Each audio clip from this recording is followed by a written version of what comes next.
के समय नींद में अगर 3 बार कोई आवाज दे तो जरूर चिंतन करना चाहिए। अगर अच्छी बात है तो सोना नहीं चाहिए, अगर कोई बुरी बात है तो जगना नहीं चाहिए, ऐसा हमारा स्वप्न विज्ञान कहता है। तो चोथमल जी बावलिया उठे जागे और बोल रहे हैं कि मैं दीक्षा नहीं ले सकता, मुझे अपने बेटे और पोतों से बड़ा मोह है। आप लोगों को कहते हैं अगर नहीं होता तो हमारे पास आ जाते, रोज ही महाराज कह रहे कोई तो और कोई तो और। तो चोथमल जी ने कहा मुझे तो अपने बेटे पोतों से बहुत मोह है, मैं दीक्षा नहीं ले सकता। फिर आवाज आई मोह को छोड़ और दीक्षा ले ले। बंधु सुबह उठे चोथमल जी और अपने गांवपुर नहीं गए, सीधे डालगढ़ी के पास गए जहां डालगढ़ी विराज रहे थे। डालगढ़ी ने देखा, जानते थे और कहा चोथमल अभी कैसे आया? चोथमल जी ने कहा खबा अंदाता एक अरज लेकर आया हूं। डालगढ़ी ने कहा अरज? बोला हाँ। बोलो क्या अरज कर रहे हो? उसने कहा कि खबा अंदाता मैं दीक्षा लेना चाहता हूं, मुझे दीक्षा की आज्ञा दे। डालगढ़ी ने देखा और कहा दीक्षा और तू लेगा? बंधु पास में संत बैठे थे, आपने देखा होगा गुरुदेव के पास में संत रहते हैं। तेरा पंथ का आचार्य कभी अकेला नहीं रहता, आपने कभी नहीं देखा होगा आचार्य श्री विराट रहे वो अकेले रहे होंगे। तेरा पंथ के आचार्य के पास परंपरा रही है, संत बैठे रहते हैं। तो संतों के कारण में भी वो बात आई तो संत नीचे बैठे बैठे बोलते हैं चोथमल दीक्षा वैसी नहीं। तो ये हमारा पोगा होता है। देखिए हमारी डांडी किसकी है? काठ की डांडी है।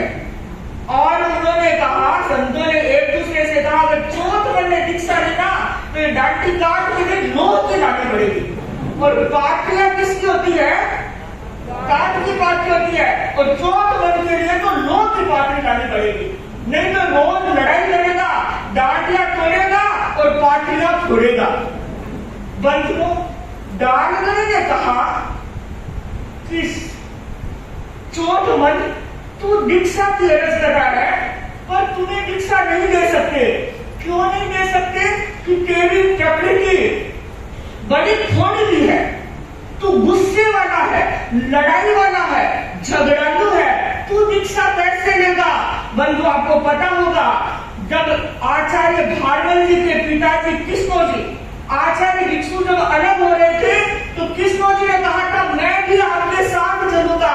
तो भिक्षु स्वामी ने कहा हम आपको साथ नहीं ले जा सकते, हम दीक्षा नहीं ले सकते। क्यों? क्योंकि तेरी प्रकृति बड़ी थोड़ी भी है और हम नए पंथ को स्वीकार कर रहे हैं, तू वहां नहीं मिल सकता। और बंधु आचार्य भिक्षु को साथ लेकर नहीं गए तो आचार्य डालगढ़ी भी यही कह रहे हैं तेरी प्रकृति बड़ी थोड़ी भी है, हम दीक्षा नहीं दे सकते। कहते हैं चोथमल जी ने पेड़ पकड़ लिए, खमा अंडाता तारण हाथ है, आप तो तारते हैं तो मैं भी तो भक्त हूँ आपका, मैं भी तो श्रावक हूँ, तो मुझे भी आप तारे और मुझे दीक्षा दे। डालगढ़ी के पैर पकड़ के बैठ गया। डालगढ़ी ने सोचा जाएगा नहीं है तो डालगढ़ी ने कहा देख दीक्षा लेनी है तो आज्ञा चाहिए, कहा तेरे पास आज्ञा? कि डालगढ़ी आज्ञा तो नहीं लेगा कि आज्ञा के बिना दीक्षा हो नहीं सकती। तुम एक काम करो, घर जाओ और आज्ञा पत्र लेकर आओ, अगर आज्ञा मिल जाएगी तो हम चिंतन करेंगे। गए चोथमल जी बावलिया अपने घर आए और इधर बेटे पोते घर वाले सब परेशान हो रहे हैं क्योंकि बताकर आए नहीं थे कि कहाँ जा रहा हूँ। इधर उन्होंने यहाँ देखा, वहां देखा, भीलवाड़ा देखा, कहीं पता ही नहीं चला। और आस पास की जो जेल थी वहां भी देख लिया, वो मिले नहीं तो बड़े परेशान हो गए। गए कहाँ पर? जब आज की मोबाइल तो थाने की फोन कर दे। चोथमल जी आए घर और बेटों ने कहा पिताजी हम कितने परेशान हो गए, कम से कम जाओ तो बताकर तो जाया करो कि मैं वहां जा रहा हूँ। कहाँ गए थे? कि अरे कहाँ गया, मैं तो डालगढ़ी के पास गया था। डालगढ़ी के पास क्यों? कि मुझे तो दीक्षा लेनी है। अच्छा, डालगनी ने क्या कहा कि डालगनी ने कहा है कि आज्ञा लेकर आओ, फिर चिंतन करेंगे, और मैं तुम लोगों से आज्ञा लेने के लिए आया हूं। बंधुओं, बेटों ने सुना और बेटों ने कहा पिताजी हम तो आपको हरगिज आज्ञा नहीं देंगे, क्योंकि अगर आज्ञा देंगे तो लोग क्या कहेंगे, घर का कचरा संतों के पास दे दिया। बंधुओं, इतना सुना चौथ मंजिल को आई ना, गुस्सा आया और पास से डांडी पड़ी थी, 2-4 डांडियों से लगा दी। तो बेटों ने कहा पिताजी इसीलिए तो कहते हैं आपको बात बात पर गुस्सा आता है, हम तो आपकी लाठी की मार खा लेंगे, लेकिन वहां पर उनके से कौन मारने देगा हमको, तो आप दीक्षा नहीं ले सकते, हम आपको आज्ञा देंगे नहीं। तो चौथ मंजिल ने कहा सुनो, अगर तुम आज्ञा नहीं दोगे तो मैं भी संकट करता हूं। क्या संकट कि जब तक तुम लोग मुझे आज्ञा नहीं दोगे तब तक मुझे तुम्हारे घर की रोटी खाने का त्याग, रोटी खाने का त्याग, और उसके बाद कहा कि घर के पानी पीने का भी त्याग है। बंधुओं, परिवार वालों ने सोचा 2-4 गुस्से में त्याग किए, फिर अपने आप आ जाएगा।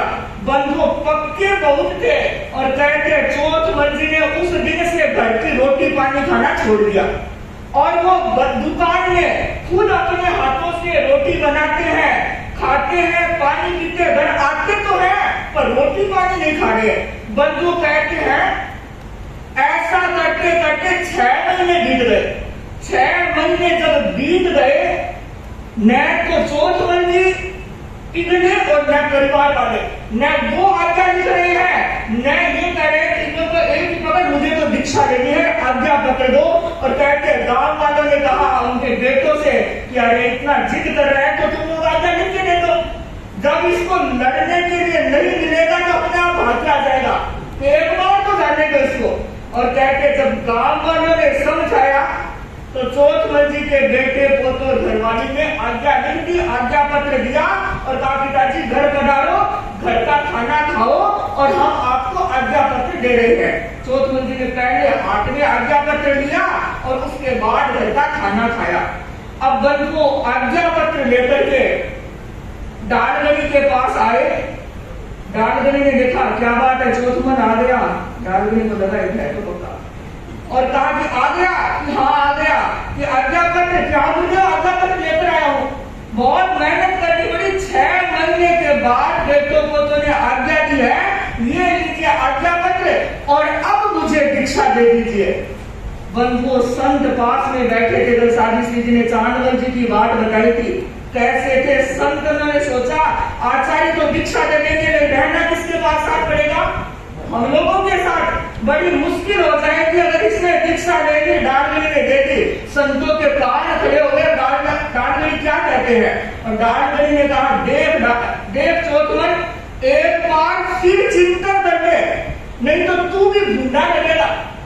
देख पता था मैं 60 बिना नहीं दे सकता, क्योंकि जबरदस्ती की दीक्षा दी, फिर घर जाएगा तो भूंडा ही लगेगा ना, तो तू भूंडा लगेगा और लोग मुझे भी कहेंगे कि डालगनी को चेलकियों की भूख ज्यादा थी क्या, पता था चौथ मन ऐसा है, फिर भी दीक्षा देती। और बंधु उन्होंने कहा कि गुरुदेव मैं संकल्प करता हूँ, मैं जिंदगी में कभी भी शिकायत का मौका नहीं दूंगा, आपके पास कभी भी शिकायत नहीं आएगी कि चौथ मन में लड़ाई की है, झगड़ा किया है, गलत काम किया है।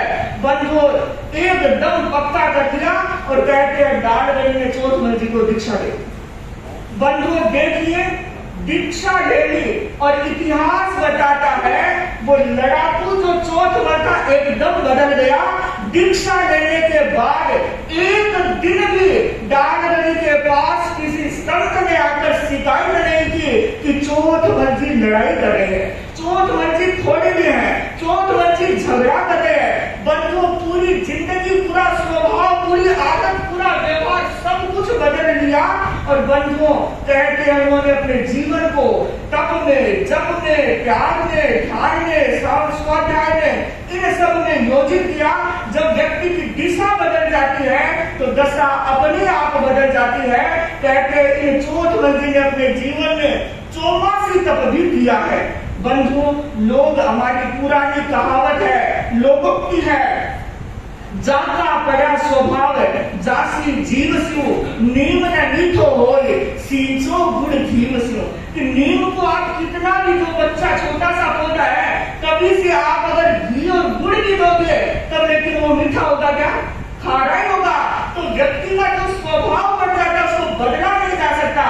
लेकिन जोधवल जी का जीवन हमारे लिए उदाहरण है कि अगर हम चाहें तो हम अपनी आदत को बदल सकते हैं, स्वभाव को बदल सकते हैं, व्यवहार को बदल सकते हैं। तो हम यही कामना करें कि हमारे भीतर भी अगर स्वभाव में, व्यवहार में कुछ भी किंतु परंतु है तो हम अपने स्वभाव को बदलकर अपने जीवन में आनंद का संचरण करें, आनंद की ओर बढ़े। इन्हीं भावों के साथ ओम अरहम। अब मेरा करबद्ध भाव भरा विनम्र निवेदन श्रद्धेय साध्वी करा से गण के गौरवशाली श्रावक कौन है? आप भी तो गौरवशाली। अब इस संघ में आ गए हैं तो सब गौरवशाली है, लेकिन वो गौरवशाली जिन्होंने इतिहास बनाया तो गण के गौरवशाली श्रावक विजय चंद्र परिवार।